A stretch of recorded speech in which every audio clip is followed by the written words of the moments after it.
The wind howls across the empty highlands. A single figure stands against the dawn, tears mixing with the rain. You can almost hear her whisper, "Come back to me." This isn't just another goodbye. This is the moment Outlander breaks our hearts all over again. For years, Jamie and Claire's love has survived centuries, wars, and fate itself. But in Season 8, destiny demands one final sacrifice, and this is the moment that changes everything. The episode begins quietly. It's almost too quietly, like the air right before thunder. The camera drifts across the Scottish landscape, mist curling over the hills. The sound of distant birds, the slow rhythm of hooves on damp earth. There's peace here, but it feels fragile, like glass waiting to shatter. Claire walks through the camp in silence. Her eyes carry the weight of everything she's lost and everything she still hopes to save. The morning light touches her face softly, but her hands tremble as she holds Jamie's scarf. You can tell she already feels it. Something is coming. Something she can't stop. Jamie, ever the warrior and husband, stands nearby, his back straight, his gaze on the horizon. He doesn't say much, but in the small things, the way he adjusts his sword, the way he watches her, you see it. Love, fear, and a quiet knowing. It's that wordless kind of love that says, "I would die for you." The sound design in this moment is hauntingly beautiful. The music barely whispers, a few soft notes on a violin blending with the wind. You almost hold your breath, waiting for someone to speak. But they don't, because in Outlander, silence often says more than words ever could. As Claire walks up to Jamie, the world seems to slow down. She brushes her fingers against his arm, and for a second, everything feels safe. Like maybe, just maybe, they'll make it through this too. But Jamie's eyes flicker with that look we've seen before, the look of a man who's already accepted what's to come. He finally says, quietly, "If I could change the stars, Sassenach, I would." It's not just a line, it's a farewell disguised as love. Claire forces a smile, but you can see the truth in her eyes. She already knows. This might be their last sunrise together. Then comes the most powerful visual. The camera pans out slowly, showing the two of them standing alone against the vastness of the highlands. Just two souls caught in the middle of time, fighting a battle they can't win. That's the genius of Outlander. It gives you peace for a moment, not to comfort you, but to make the heartbreak hit harder when it finally comes. This scene isn't loud, it isn't tragic yet, but you can feel the storm building. And every quiet second makes you ache for what's about to happen.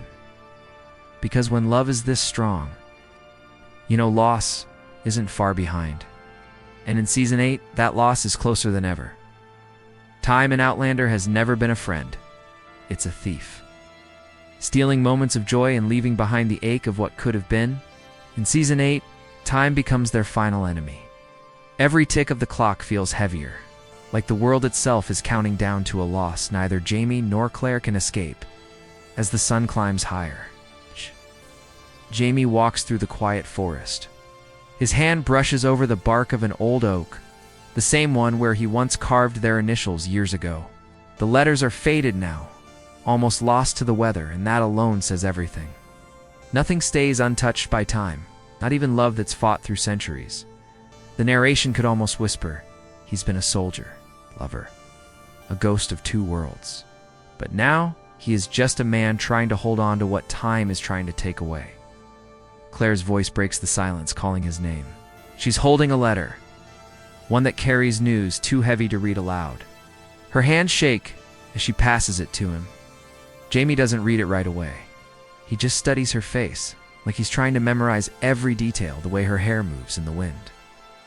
The tiny scar near her lip, the eyes that have always looked at him like home. When he finally unfolds the paper, the wind almost tears it away, a perfect metaphor for everything they're about to lose. The contents are simple, yet devastating. A message from Brianna. A message from another time. A message that tells them what's coming can't be stopped. The camera lingers on Jamie's face as the words sink in. There's no music now, just the sound of his breath catching and the faint rustle of leaves. Claire steps closer, her voice soft but firm. Whatever happens, we face it together. He nods, but his eyes betray him. They're filled with that quiet terror, The kind that only comes when you know destiny's already written your ending. Then, without warning, thunder rolls across the sky. Not a storm yet, just a promise of one. The world around them darkens, and the soft gold of morning turns cold. It's as if nature itself feels their pain. Jamie looks up, almost challenging the heavens. You can see years of love, loss, and defiance in that one look. He's not angry, just heartbroken at how fate always finds them. And in that moment, you understand. The war they're fighting isn't against soldiers or time travel, it's against destiny itself. The narration returns. Low and haunting, every love story has its fate, but theirs was written across centuries, carved into time itself, and time never forgets a debt. As the wind swirls around them, Claire takes Jamie's hand. Their fingers interlace a fragile bridge between the past and the future. It's a simple gesture, yet it carries the full weight of 8 seasons of love, sacrifice, and hope. The screen fades slowly to black as their hands tighten. A single violin note lingers, echoing like a heartbeat fading into silence. And just before the cut, Claire whispers, almost too quietly to hear, "If we must fall, let it be together." It happens so suddenly, yet it feels like the world has been moving toward this moment forever. The wind dies. The forest stands still. Even the birds seem to know what's about to happen. There's a silence that doesn't feel empty. It feels heavy, alive, like the air itself is holding its breath. Jamie and Claire are standing on opposite sides of the field now, a sea of soldiers between them. The red and gray of 2 worlds colliding. He gives one last look, not of fear, not even of regret, but of acceptance. That's the part that breaks you. Jamie Fraser, the man who fought fate and time itself, is finally still. The camera moves slowly across the battlefield. Blades gleam, banners shake, faces blur in smoke. But through all the chaos, the only thing that feels real is them. Claire's hand tightens around the small pendant he gave her years ago. Her lips move silently, not a prayer, not a cry, just his name. The narration whispers, every story has a moment where everything breaks. For them, it wasn't death. It was distance. The first cannon sounds, and the ground trembles. Jamie charges forward, not because he wants to fight, but because he has to. His promise to protect her, to protect their world, has always been his curse. Claire watches from the ridge, her heart in her throat, knowing that if she runs to him, she may never return. Time slows. The sound fades. We see flashes his hand on her face from seasons ago. Her laughter echoing through Lelybrock, their last night under the stars. Every memory they've shared folds into this single heartbeat. Then it happens. A gunshot. A scream swallowed by thunder. Claire's world narrows to one single frame, Jamie falling to his knees. The camera doesn't rush. It lingers painfully still as she runs toward him. Her voice breaks through the storm, calling his name again and again, each cry weaker than the last.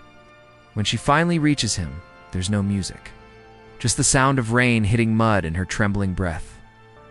Jamie looks up, blood and rain mixing on his face. He tries to smile, that soft, crooked smile he's always had when trying to comfort her.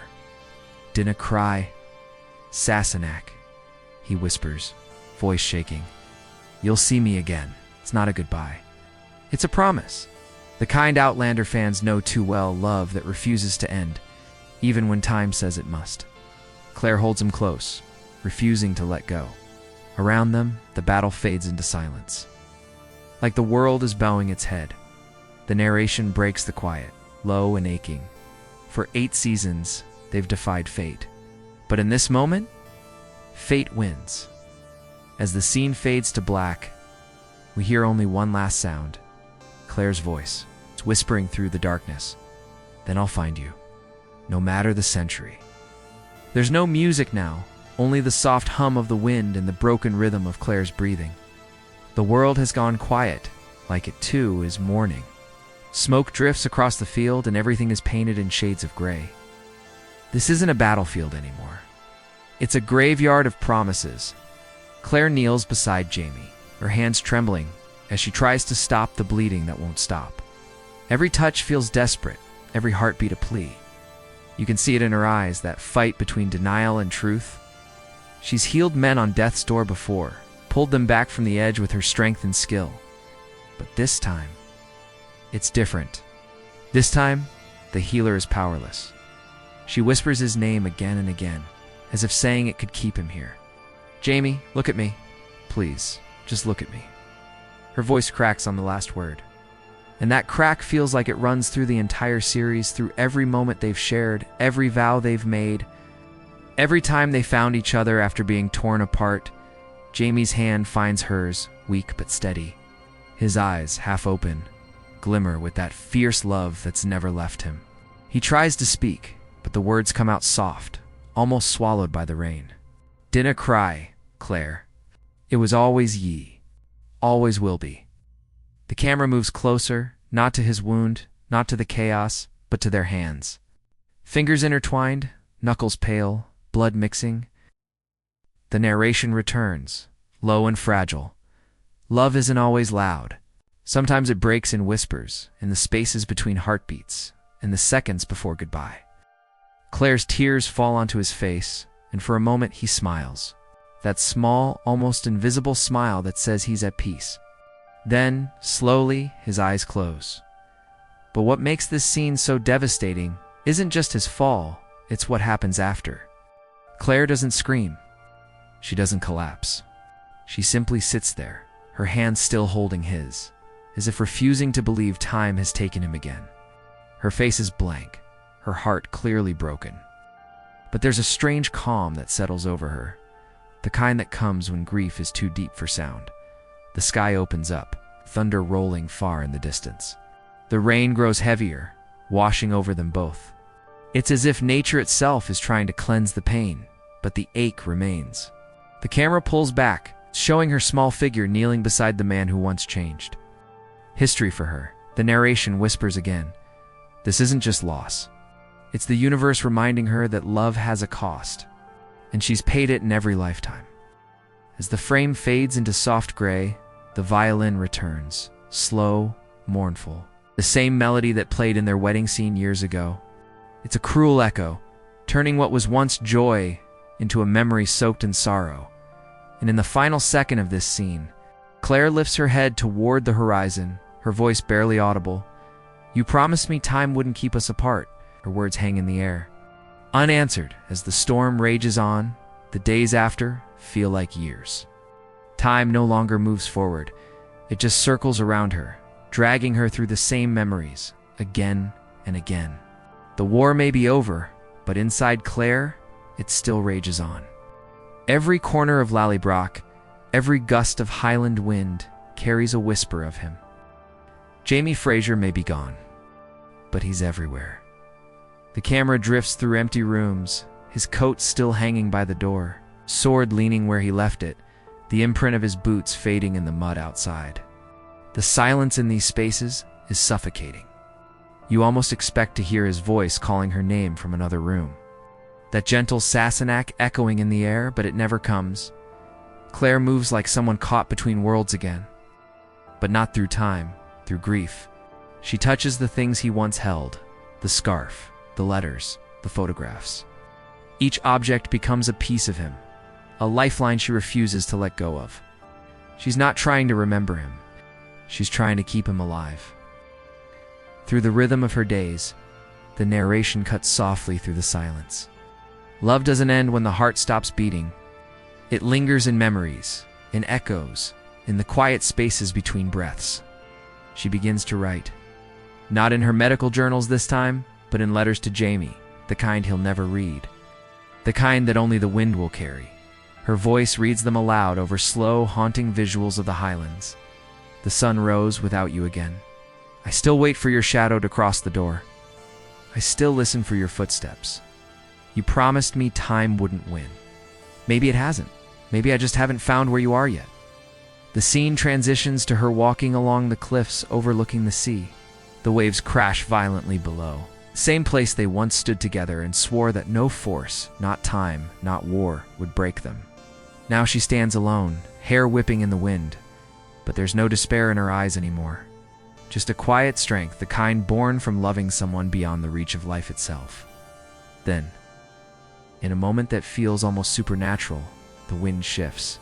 The faintest whisper, his voice, soft, distant, says her name. Not loud enough to be real, but enough to make her heart stutter. She closes her eyes. For the first time since that day, she smiles. The narration returns, wrapping the moment in a sense of ethereal calm. Some love stories never die. They just change form.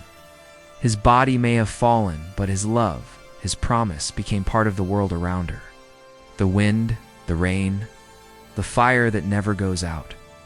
The music swells, not with sadness, but with something gentler, a melody of remembrance, of hope. The camera pans up, showing the vast Scottish horizon, golden light breaking through the clouds. Claire whispers one last line, her voice steady now.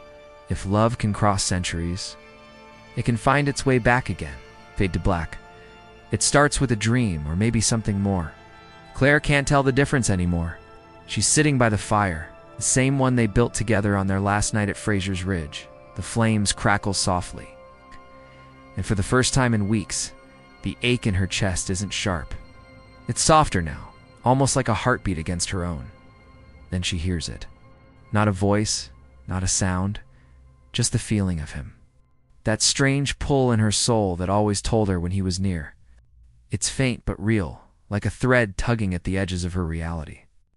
She closes her eyes, and in that instant, she's not in the cottage anymore. She's somewhere else, somewhere familiar. Somewhere that smells of heather and rain. The camera follows her as she walks through the mist. The landscape is endless, painted in silver light. And there he is, Jamie, standing at the edge of the moor, dressed in the same clothes he wore the first time she saw him. His hair catches the wind, his eyes locked on hers. He smiles, not the smile of the living, but of someone who's been waiting. The narration breaks softly, trembling with emotion. Some promises don't fade with time. They bend it. Claire reaches out a hand. She knows this isn't real, not in the way the world defines real, but it doesn't matter. For her, this is truth. The kind that exists between heartbeats, between centuries. The space where love goes when the body is gone. Jamie speaks, his voice gentle, almost part of the wind. The sea, Sassenach. I told thee I'd find ye. Even death can't make me a liar. Tears fill her eyes, but she smiles. Truly smiles for the first time since that day. He steps closer, and though she can't touch him, the warmth radiating from him feels familiar, grounding. For a brief, impossible moment, the world stops. The camera circles around them, their figures framed against the rolling highland mist. She whispers, "Is this heaven?" He shakes his head slightly, that same teasing look he's always had. "Nay, it's just us. Always us." The scene shimmers with ethereal light, not bright, but golden and soft, as if time itself is bowing to their love. The narration continues. When love is written into the fabric of time, it doesn't end. It rewrites the universe to bring two souls back together. Then, as suddenly as he appeared, he fades. Not in sadness, but in peace. The wind carries his words one last time. Find me again. Claire wakes up with tears on her cheeks, the fire still burning low. She looks down at her hands, and there, resting in her palm, is something impossible. Jamie's wedding ring. Warm as if it had never left his skin. The camera lingers on her face. The disbelief, the hope, the spark that returns to her eyes. The narration whispers, "Love never leaves us. It waits." Until the heart is brave enough to believe again. Claire closes her fist around the ring, the faintest smile curling her lips. The violin theme swells again, but this time, it isn't mournful. It's full of promise, and as the camera fades out, we hear her voice, steady and sure. "If you're still out there, Jamie, I'm coming for you." The fire flares, the screen fades to black, and we know the story isn't over. The screen fades in slowly, soft golden light spilling over the highlands. The war is long over, the world quiet again. But even in that silence, something lingers. You can feel it, that invisible pulse. It's that echo that's been there since the beginning. Love. It's changed shape, crossed centuries, broken rules that even time obeys. And now, it feels like it's leading her somewhere new. Claire stands at the edge of Cray. Nah, done. The stones towering like ancient sentinels, humming faintly beneath the wind. It's where her story began, and where every goodbye has always found its way back. Her hair dances wildly in the breeze, and her eyes, those eyes that once looked at the future with fear, now carry only one thing: faith. The camera drifts closer, catching the small details, the ring still glinting on her hand, the scarf wrapped around her neck, the tears she doesn't bother to hide. The narration begins softly.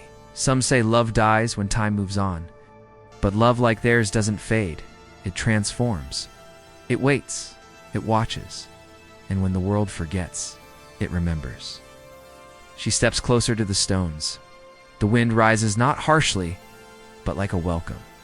You can almost hear his voice carried through it, faint but certain. Claire. Her breath catches. The air trembles around her. It's the same way it did all those years ago when she first crossed time. She smiles, not out of pain, but peace. "I've kept my promise," she whispers. "Now it's your turn." The sound of the stones grows louder, vibrating through the air like a heartbeat. Her hair whips around her face, the sky flashing with sudden light. The camera closes in on her hand, the ring glowing faintly, the wind swirling faster. She takes one final step forward, her eyes never leaving the horizon. Then everything slows. The light swells until the frame dissolves into white, and from that light to silhouettes form. Claire and Jamie, standing face to face once more. No time, no war, no loss, just them, together. He reaches out, brushing his fingers along her cheek. "Took the long enough, Sassenach," he says, with that familiar grin. She laughs through tears, answering softly, "You knew I'd find my way." The narration returns, gentle, reverent, final. Outlander has never been a story about time travel. It's been a story about love, the kind that doesn't end when the heart stops.